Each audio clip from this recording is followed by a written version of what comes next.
Namaste. So now let's take a look at the fifth name of the 1,000 names of Lalita. Devakārya-samudyatā. So that means she has manifested herself to help the devas, gods and the other goddesses. So why does she help the devas? Because they're always fighting with the demons, the asura-s. Sura means a saintly person. Asura means the opposite. So a person who engages in sinful acts is called asura. There are many asuras in the world today. They're very prominent in the world, and they're destroying the world. So Devi, as Mother Nature, is now reacting against them, helping the good people to destroy the rascals. And they will be destroyed. They always lose. That's the funny thing, you know. The demons, they know the history. They know they always lose, but they have to follow their nature anyway. So they do some rascaldom and they profit for a little while, and then they're defeated and smashed. This is the cycle of history, and it's gone on since the beginning of the universe. So she helps the devas win against the demons because they don't perform evil. They perform good. That doesn't mean they're non-violent. Sometimes they have to be violent. They have to fight against the demons. But still, the devas are on the side of the law of God. And that's why she helps them. And if you approach her in the proper way, she will also help you. So she is said to be a part of Brahman. She is a part of God. She is a form of God. So then why is it that she manifests another form to help the demigods crush the demons? Well, this refers to her vimarśa form. Remember from the previous episode, she has a Prakāśa form, which is pure consciousness and actually formless. And then she has the vimarśa form with arms and legs and weapons and all that. So Prakāśa means self-revelation or pure awareness. And this is Shivam. So Shiva's form is also Devi. And Devi is also Shiva. There's really no difference between them. But one is Prakāśa and one is vimarśa. That's the difference. So the awareness of Shiva is full of knowledge, but no action. And the vimarśa form is full of action and also knowledge. Really, they're just two aspects of the same Supreme Being. That's the point, Shiva and Śaktī. The static and dynamic forms or aspects of God. So the vimarśa form represents Śaktī. And the Prakāśa form is subtly highlighted in this name, but without mentioning it directly. She is both, and he is both. So this boggles the mind, and that's the way it should be, because God is beyond the mind. The mind is something lower that's created later. So this level of reality on which Shiva and Śaktī exist is non-dual. Try to understand. It's beyond the mind. It's beyond individuality, personality, what to speak of ego.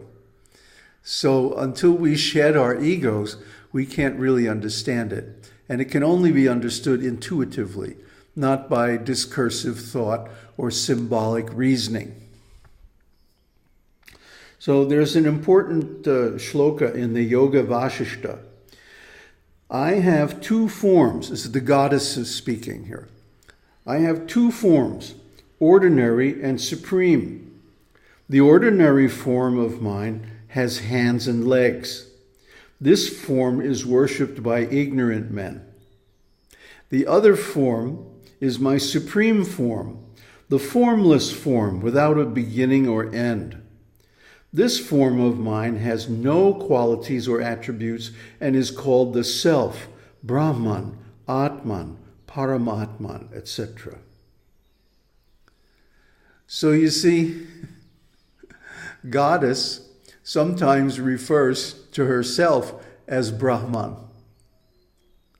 See, she's not just like a demigoddess, but she is actually the supreme who manifests everything, who creates everything, and who does all the actions that we normally attribute to God. So this is God in action. Shiva is God in inaction, the static form. She's the dynamic form. I try to mention this again and again because it is the fundamental truth of the Śaktī religion. So, the devas are those with knowledge who perform right actions. And the asuras, the demons, are the ignorant who perform wrong actions, destructive to the world and to others, and ultimately to themselves. So the next name, number 6, is Udyadbhānu-sahasrābhā.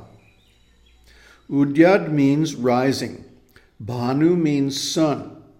Sahasra means 1,000 or countless. Abha means light.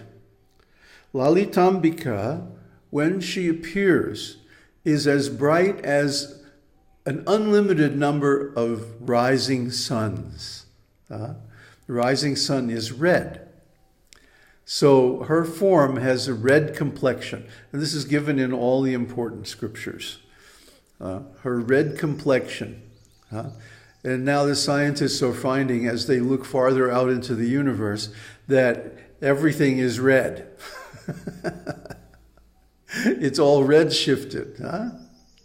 So this is an important point, that the ancient literatures, the Tantra Shastras especially, speak about her form as red. When you see her, especially the vimarśa form, I mean, you just can't believe it. It's like, it doesn't fit in the mind. It's too vast, too big. It's everything. Everything is within it, and it is within everything. So this is very hard to explain, actually impossible to explain in words. But the path by which one can realize this vision of the goddess is definitely described in the scriptures. And so simply by hearing these names, one begins to develop categories of thought which enable one to realize these things. So that's why the recitation and hearing of these 1,000 names is very important. In the previous nāma, the Prakāśa form was discussed. But in this nāma, a vimarśa form is being described. So she has 3 forms: Prakāśa, vimarśa, and the para form, the supreme form, which is all and everything. Shiva and Śaktī combined, the formless form, pure consciousness, or actually awareness, because it has no object. In consciousness, there's always an object, consciousness of something. But in awareness, there doesn't have to be an object. One can simply be aware, or be aware of being aware. That's a very, very powerful meditation, by the way. So she is worshipped in thousands of forms. Her form, for example, right next door, there's a temple of Durga, and she's worshipped in that form traditionally in India for thousands of years.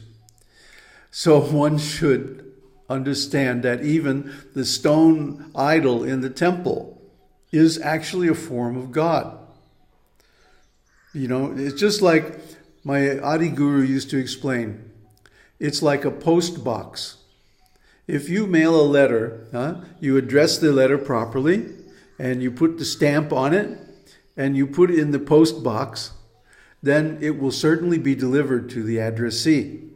And similarly, if you have a prayer or a mantra or an offering, and it's offered in the name, which is one of the names given in this 1,000 names, and or offered to the form, the goddess form in the temple, then it will reach the desired destination. It's just like the post office box. The post office box is not the president or the government. It's just a box on a street corner. And similarly, the stone statue in the temple is not directly the goddess. But if you put your letter in the post box, it works. It reaches its destination. And similarly, if you make your offering to the deity in the temple, it's also effective. So try to understand how this works. Don't be a doubter. Have a little faith. Maybe you don't understand exactly how it works, but it does work because God is present everywhere and in everything. If you haven't seen, you don't know how it's possible, but that's the actual reality. So the forms and color are used to actually help us contemplate her, because our minds are conditioned. They need names and forms. Even though the reality is independent of name and form, our minds aren't. So these names and forms are given in various scriptures to help us contemplate the goddess. The red color also indicates care. That she cares for her children. She's not an irresponsible creator. Just like she provides food in the forest for all the animals. So they have a chance to live too. She says, or actually Krishna says in Bhagavad Gita, if hundreds or thousands of suns were to rise at once in the sky, their radiance might resemble the effulgence of the Supreme Person in that universal form. That universal form is wonderful. Anyone who sees it can never forget it. I remember it happened to me in 1984. I had been sitting in my apartment in Portland, just meditating, 12, 14, 16 hours a day. For weeks. I had nothing else to do. And I was curious. I wanted to see what would happen. And what happened was I just sat back and watched. I didn't try to do anything. I wasn't trying to attain any particular result. But what happened is that the Kundalini rose all by itself and went through all the stages of Kundalini yoga described in the scriptures effortlessly. See, the energy has its own intelligence. Kundalini is a goddess. In fact, she's way smarter than we are. We don't know how our stomach digests food. We don't know how our heart is beating day and night. We don't know how our brain is remembering and recalling things that we experience. Yet it happens. It goes on by the intelligence of nature. Nature is Kundalini, life energy, sex energy. That's why either one should be celibate one's whole life from childhood and never have sex at all. Or once the sex habit is established, one should experience it completely to open up the sex chakra so that when one does go into meditation, then the energy can rise without any obstruction. And also, one should experience to realize that this earthly love and sex doesn't really give happiness. It's a very temporary thing, a very conditional thing. And just like the conditions that allow fire to exist, sometimes will change. For example, the fuel will be exhausted. Let's say there's a fire burning on a piece of wood. Well, when the wood is burned up, then the fire ceases. Well, where does it go? Well, the fire was a product of certain conditions, and when those conditions change, it simply disappears. Similarly, this earthly love and sex is just a set of conditions, and those conditions are very delicate. They can easily be disrupted, isn't it? And when they are, then this flame of love, poof, goes out. And we don't know where it's gone. It's simply gone away. And the same thing happens to the ego at the time of self-realization. Aum Tat Sat. Aum Harihi Aum.